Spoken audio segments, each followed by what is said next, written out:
Hi, I'm Rob, and this is the BoysDad.com Pinewood Derby series of videos. In these videos, we'll look at some of the tips and tricks that make some cars faster than others, and we'll see the science behind these tricks.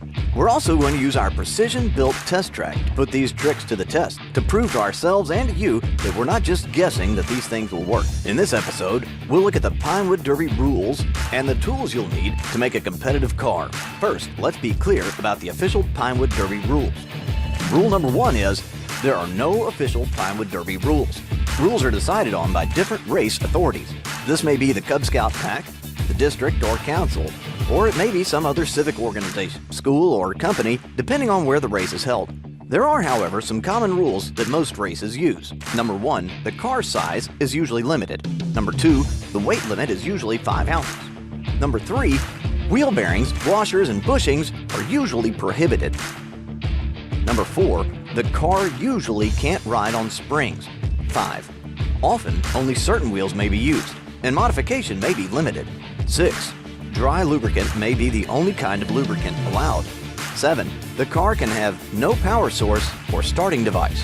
We're going to show you lots of tips and tricks, but you need to find out whether or not they are legal for your race. And find out before you begin. It's bad for the car to be modified after it's been built.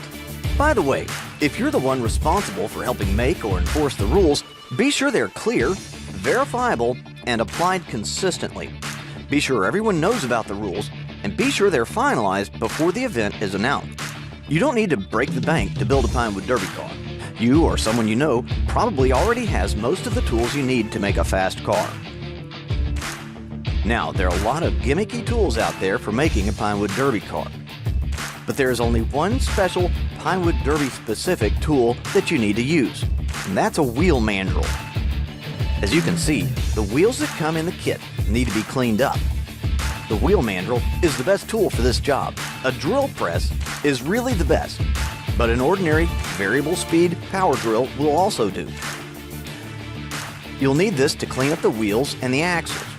You really do need a drill press if you're drilling holes for adding weights. A hand drill is just not accurate enough for that. Also, if you have a drill press, you can use it to press the axles in, and that's a whole lot better than hammering. A tri-square file. You can get these at most hardware stores. If you already have some other type of file, it may be perfectly fine too. Or you can get by with just using sandpaper, but it'll take a little longer. You will need sandpaper. A variety pack is good, but you don't need any grit coarser than number 200. We use grits 200, 400, 600, and 1000 to finish the axles. And these grades are also good for sanding the wood. Remember, the larger the number, the finer the grit. A good digital scale is actually one of the most important tools to have. If your weight is not optimized, your car can't be competitive. Weight is the fuel that gives your car energy, and without a full tank of potential energy, your car just won't go as fast as the others. You'll also need other supplies like paint, super glue, weight, and lubricants, but we'll talk about those later.